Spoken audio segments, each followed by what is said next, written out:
Chairman Cox? Here. Commissioner Hayman? Here. Commissioner Jenkins? Here. 3 present. We have a quorum. Thank you. So we're starting on time at 6 o'clock, which is a good thing. If you'd all rise for the Pledge of Allegiance, please. And I'll lead. I pledge allegiance to the flag of the United States of America and to the republic for which it stands, one nation, under God, indivisible, with liberty and justice for all. Thank you. Please be seated.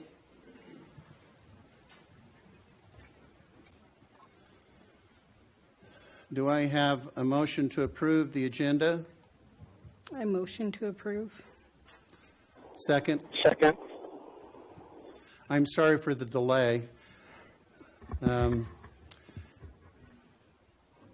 We don't need a roll call on that, right? We'll do it. Jenkins? Aye. Commissioner Hayman? Aye. Chairman Cox? Aye. 3 ayes. Motion carries. Do I have an approval of the minutes of June 22nd? Motion to approve.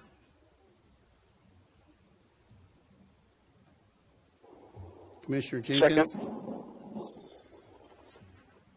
Okay, Second. Chairman Cox? Motion to approve the minutes. Chairman Cox? Aye.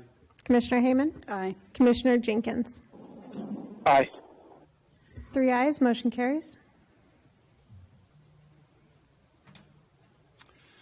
We move into the public comments section of our agenda. Persons wishing to address the Commission on matters that are within the Commission's jurisdiction and do not already appear on the agenda may do so at this time. Pursuant to the Brown Act, the Planning Commission may not take action on an item that does not appear on the agenda. Speakers are limited to 5 minutes. The public comment section of the agenda is limited to 1 hour. Each speaker is asked to provide his or her name. Do we have anybody that would like to comment on anything that's not on the agenda? Do we have anybody on the phone?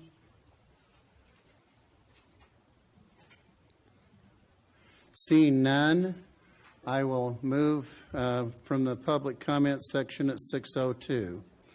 I would like to open the public hearing at 6:02.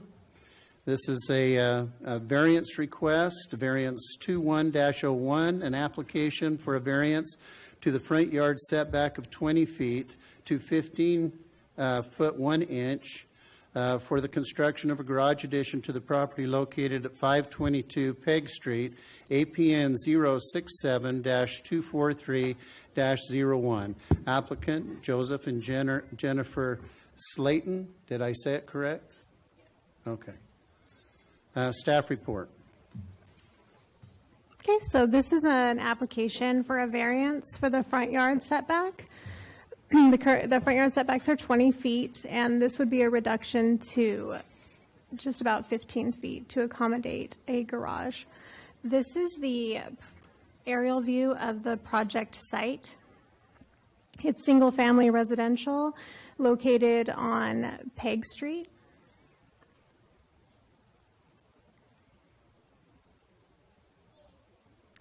This is the site plan. So the frontage of the parcel is curved along Peg Street. In the back is the public utility easements. That's a little bit different than we normally see, because in the past we've seen that there's the 20-foot front yard setback with the additional 10-foot for the public utility easement. This property has the public utility easement in the backyard. So the 20 feet is just from back of curb. So the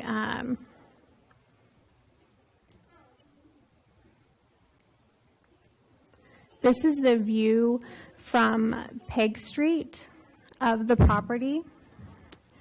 Public Works was able to go out and evaluate the safety in relation to site distance for the driveway, in particular to backing out, and they found no significant impact. The property has unique characteristics due to this shape. Other parcels within the same zone would have the ability to build in alignment with the building frontage without encroaching into that front yard setback. This is the proposed site for the addition. It wouldn't encroach in the public utility easements or the side yard or the backyard setbacks.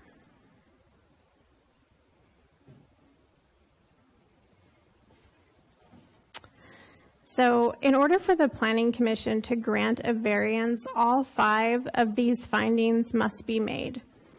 So the first one is that strict or literal interpretation and enforcement of the specific regulation would result in practical difficulty or unnecessary physical hardship inconsistent with the objectives of the zoning ordinance. And staff has found that because the property has the unique characteristics and the curved street that limits the front yard setback, that finding has been met. The second one is that there are exceptional or extraordinary circumstances or conditions applicable to the property involved or to the intended use of the property which do not apply generally to other properties classified in the same zoning district. This is also impacted by the shape of the property, and similar zoned properties would have the ability to build in alignment with the front of the existing structure without encroaching into a front yard setback.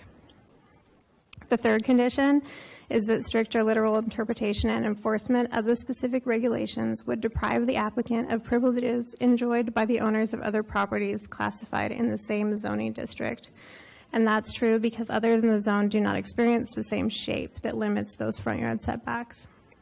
The fourth condition is that granting the variance will not constitute a granting of special privileges inconsistent with the limitations on other properties classified in the same zoning district. And that's true because similar properties in the same zone would not experience a need for a variance to complete the same project. And the last finding is the granting of the variance will not be detrimental to the public health, safety, or welfare or materially injurious to properties or improvements in the vicinity. And Public Works has evaluated that site distance on Peg Street and backing out and found that there was no significant impact posed by the addition of the garage.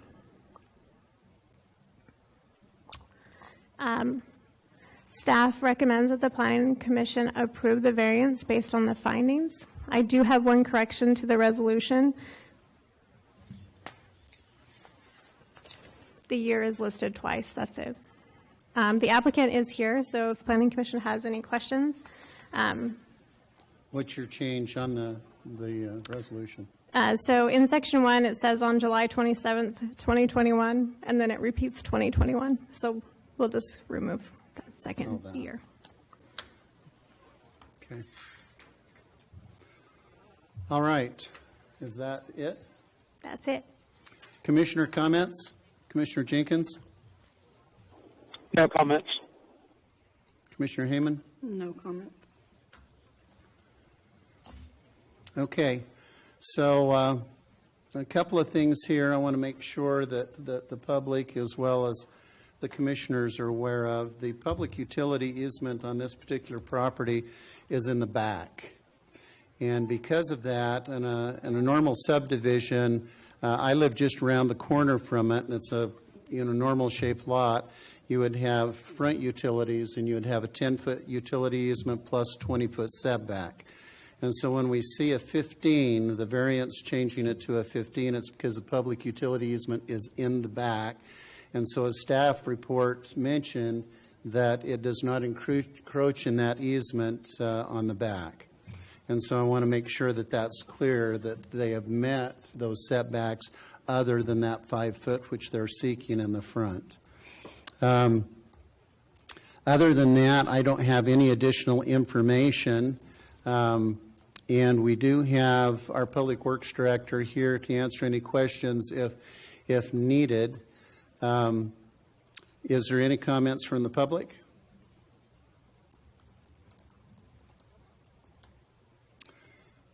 Seeing none, I would move that we approve the resolution 2106 of the Planning Commission resolution of the City of Ridgecrest to approve a variance in the front yard setback from 20 foot to 15.1 for the construction of a garage addition at the property location 522 Peg Street, APN 067-243-01.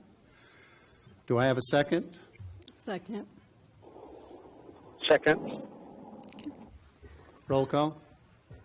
Chairman Cox, Aye. Commissioner Hayman, Aye. Commissioner Jenkins. Aye. 3 ayes, motion carries. Thank you. I'd like to close the public hearing at this time and move on to a discussion item. Conditional use permit discussion. Proposed child care at 1120 West Ward Avenue, Zone Light Industrial, APN 453-01209. Staff report. Okay, so this is just a discussion item tonight about a possible future application. It's for a child care facility, and it is in, they want to do that in a light industrial zone. So the light industrial zone is primarily for small-scale industrial uses for assembly, fabrication, manufacturing, and processing of goods. The area designated for industrial uses is intended to meet the industrial needs without intruding on incompatible uses. The municipal code states that all uses permitted in commercial service are permitted in the light industrial zone. Schools and daycares are conditional uses in the commercial service. So a conditional use permit authorizes certain uses that require extraordinary consideration to minimize possible adverse impacts to the surrounding properties. Planning Commission can grant, deny, or apply reasonable conditions to conditional use permits. So this right here is the zoning map, and the parcel in question is this one outlined. The parcel actually is divided into, which you should be able to see in the aerial.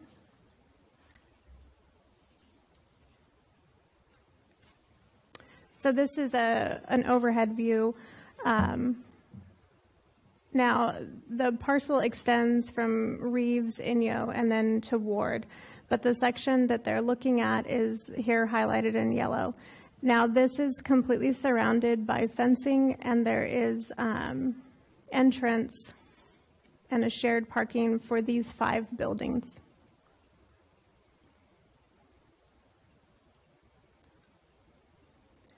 This is what the site looks like. This is the driveway off of Reeves, and then it shows you the building and the adjacent building. Again, this is the entrance and the building that's in this shared parking that's right across.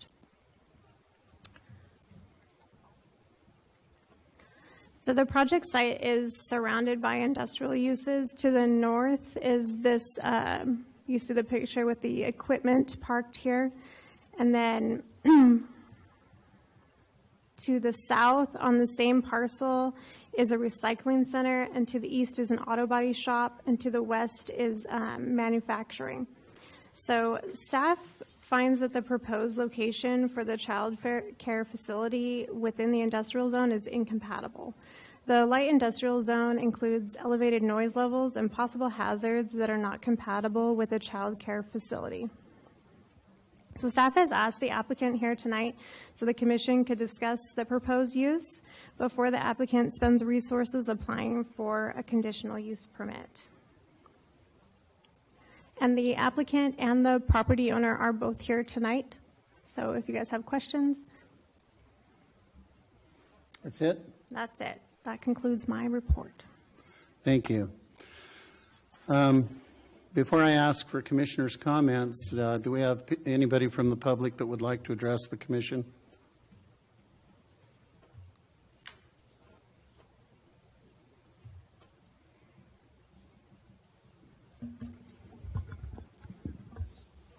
John Kersey, I'm the Community Planning Liaison Officer for Naval Air Weapons Station China Lake.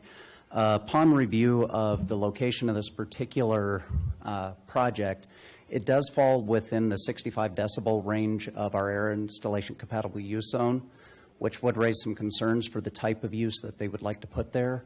In order for this to be considered at least a compatible use with some modifications, we would request that the structure have necessary noise attenuation measures to reduce the noise level by a minimum of 25 decibels.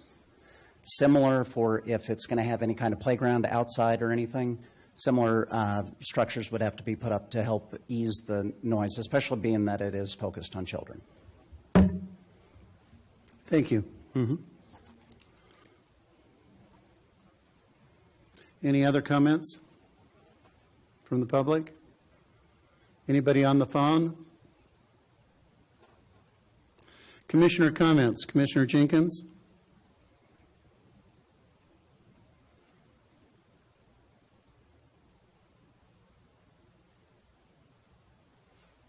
Do we still have him? Did she say no? Or he say no? Yeah.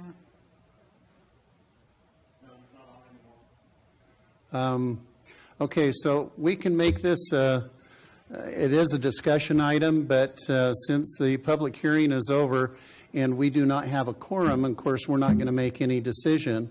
We can just give you a recommendation. I did call one other planning commissioner today and got input from him to his feelings about this particular location. And so where we're not going to make any decision, we would have to have a quorum to be able to do that. So Commissioner Hayman, do you have any particular input that you would like? None at the moment. Okay, so I drove out, and the concern I have is not unsimilar from the Navy. Because it's light industrial, yes, you can use multiple zoning or opportunities there, but I'm concerned about young children, and their hearing can be affected.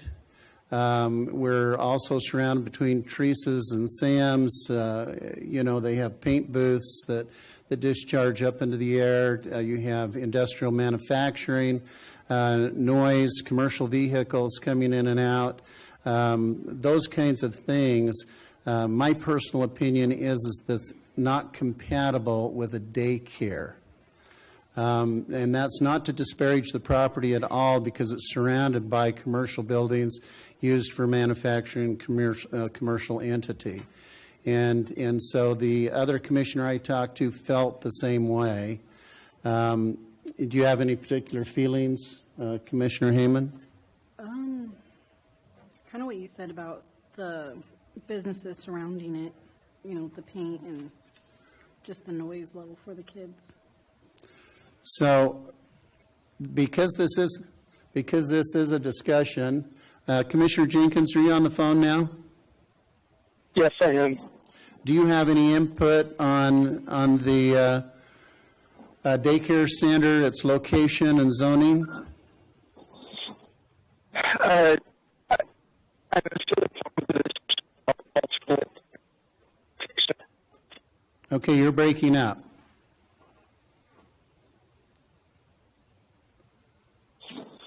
I missed the discussion if alternate locations were a possibility. We're not, we haven't heard from the proposed builder developer for the daycare that says why they picked this particular location. And there are other vacant buildings in the community. However, I don't know whether cost is the issue or what. The previous discussion was, at least for myself and Commissioner Hayman, was that because it's surrounded by manufacturing, auto body, paint booths, the coming and going of commercial traffic, it's within the flight line or flight approach to China Lake, which exceeds the desired decibels. I'm afraid that it'd hurt the development of young children with their hearing on a long-term basis. And so I didn't feel like it was compatible, neither did Commissioner Hayman. Any other comments that you would have? No additional comments. Okay.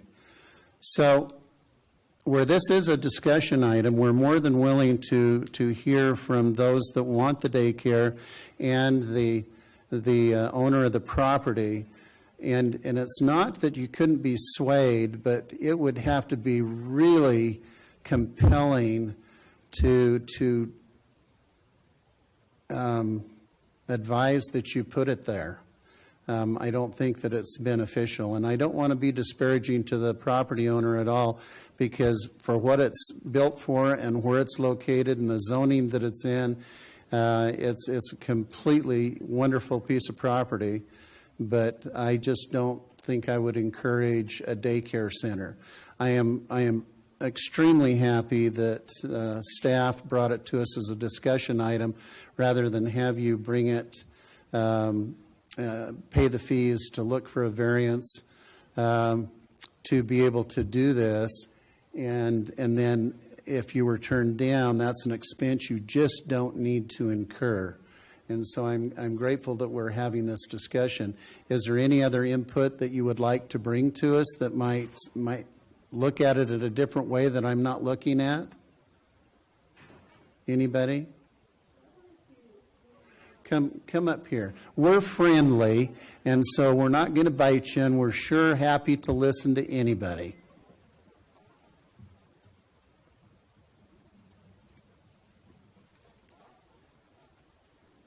Hello. So my name is Miriam Hogue, and I am one of the people that have been bugging Heather, like, Heather, I need answers. Pull the mic down to you. Okay, They won't sorry. hear you out there. So I guess one of my questions, because I've driven by the area multiple times in preparation for this meeting even, and so I know that there is a residential area really close by, so I guess I'm curious about the cutoff, because it does seem pretty close to a residential area. So when I'm hearing about the aerial and then the input even from the Navy, I'm just a little bit curious more about where the industrial area starts. Well, let me give you another little piece of information here about, I'm guessing, Heather can probably correct my memory, a year ago. Mm-hmm. We had a proposal in that area for, what would they call it? They wanted to call it something other than a hotel. No, they wanted to call it a hotel, but it was an apartment complex.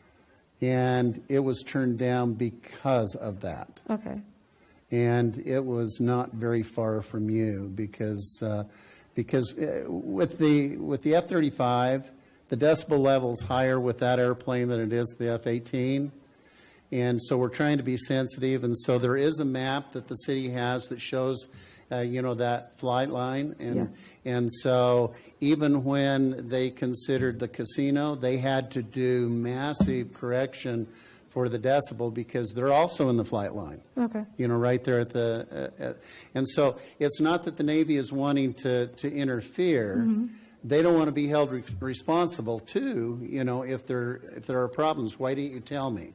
Right. And so that's kind of what we would have to do as a commission. We'd look at it and say, yeah, I'm not sure I'd send my child there for this reason, and it has nothing to do with anything other than noise, commercial vehicles. I look at, they have these paint booths and these filters, but those fumes actually get discharged out, kind of like a vacuum. And we don't know what's going to move in a year from now or 2 years or 5 years from now. And so, under the conditions, you don't want to impede or hinder, the use of the buildings next to it. So if they came in for a commercial use and they were storing toxic waste, that's an extreme. That certainly wouldn't be beneficial. Or chemicals for cleaning or so on and so forth, that one could be spilled, or there might be fumes, or there might be da-da-da-da-da. We would probably turn them down because there's a daycare there, and then we're creating a problem for the next landowner. I understand. And that's why we look at the light industrial, for those kinds of purposes. Okay. Heather, do you have anything else you'd like to add? So The residential is estate zoned, and so that is a lower density than your regular single family as well. So those lots are a lot bigger, so that impact. And then I'm not a specialist on noise, but the way the noise study works, it isn't like it's just a circular, it's the way the noise actually travels across the land. So that's kind of how it isn't so much that it's just, you know, a circle area. Right. It's actually how it travels across. So that's why those properties are impacted. Okay. And we've had others that have come on some of the vacant land that wanted to do some things, and because of the decibels, they were turned down. I was supposed to be one of the lucky ones, though. Yeah, you know, so you know, it's not just this project. You know, when we've approved, you know, like storage units and stuff like that, where there's no human impact, we're trying to be sensitive to the Navy's use and need. But how many times have we seen on the news when they build an airport and then they start building the homes next to it and they go, you need to quiet this thing down. Right. Well, they knew it was there when the airport, because the airport was there first. And that's kind of the thing. We don't want to go into a hindsight thing, and that's why our recommendation would be I would look for another location and bring it to us, and we would love to work with you. We think it would be terrific, but not there. Okay. Well, thank you for the consideration. I appreciate it. Oh, yeah. Well, I'm really glad that you come to visit with us. See, we're friendly. There's nothing scary about that microphone. Okay. Is there anybody else that would like to visit with us or have questions? And if you would like, you can get a copy of the map that kind of shows the flight line or flight approach and where they're kind of discouraging, you know, the building of homes and stuff like that. So if there isn't anything else there, future agenda items, Commissioner Jenkins? Nothing to add. Okay. Commissioner Hayman? Nothing. Staff items? So I have two things. First, there is the California Planning Conference coming up in September. It is virtual this year, but there are some classes that would be of interest to planning commissioners. So I'm going to be sending you guys that. So if you want to attend, just look for an email from me. Okay. In addition, I do have Megan McKenzie here tonight. She is our economic development analyst, and she's going to provide us a little bit of information about the city's current social media outreach. Hello, can everybody hear me? So I just wanted to give a few updates on what the city is working on with its public outreach and social media updates. So one thing we've been working on is updating and improving our city website so that it's a little bit more accessible and more efficient. So we've been updating info and design. Some of the things, for example, that we've done, the business license page has been updated with information, contact, so it walks you through that process, and all that info is right there. So you can check that out. It's under the finance department. We've also added on the homepage links to report a pothole, so it's just really quick and easy. It pops up a form that is directly sent to our streets division, and we've already had one report that has been filled already, and that's only been up for about a week. So that's what some of the news that we have going with that. We're also going to work on just kind of keeping our current events and news up to date. And then we do want to do some projected website work with roads, updating some of those graphics and maps for 2020, 2021, so that people can kind of see where we're at in this long-term project and where we're planning to go in the upcoming months and future.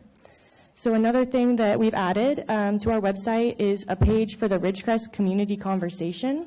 So this is trying to create a dialogue with our residents to get their input and respond to any questions or concerns that might arise.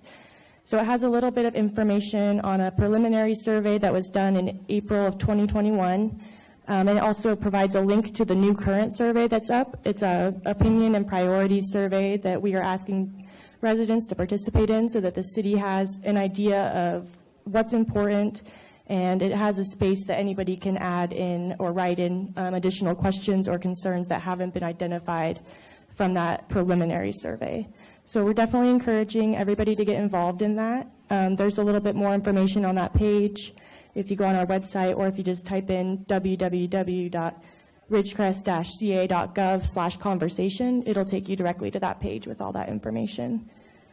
For social media, we've been really working on improving our outreach through Facebook and Instagram.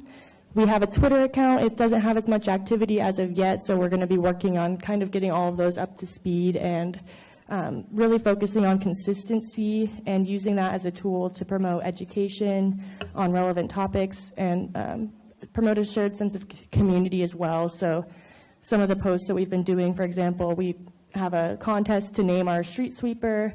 So we have kind of fun engagements to get involved, as well as basic status updates on agendas, meetings, general information, public service announcements, and associated updates, and basically just trying to get as much information to the public as we can, but really build that foundation so that people see us as a credible source of information. And so that's a bit of an update. If anybody would like some more information on any of those specific I mentioned, I know I kind of went over it quickly.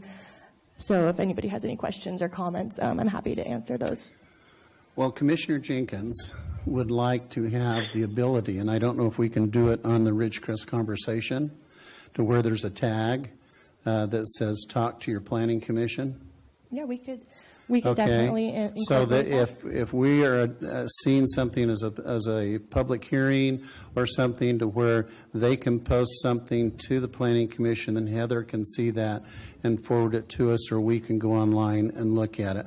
But that was one of the concerns that he had, is he'd like something specifically aimed towards talking to, that people could talk to the Planning Commission and feel like, hey, this is how I feel about this, or I feel about that, so that we kind of have that same conversation or input from the public. Yeah, we could definitely do that. I can get with William and get a little bit more information on kind of the location on the page and hammer out a few more details on how we want to implement that, but it's something that we could definitely do. We're really working on updating our website in general, so it's a lot of work to be coming in the next few months, so people can kind of keep an eye on that. You'll see if you go on there some of the changes that have already been implemented. So it's going to be a big ongoing project, but we definitely want to get it started and get people involved as much as we can. Sure.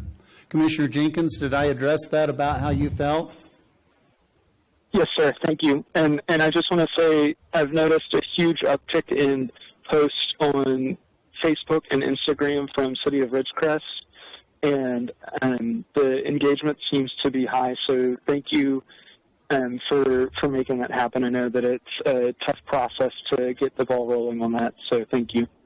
Yeah, and just to add, like I said, we're still in the early process, so our most important thing is keeping that consistency up and building a foundation. And obviously we have an eye to expanding our outreach in the future, but getting that baseline is where our priority is at right now. Sure.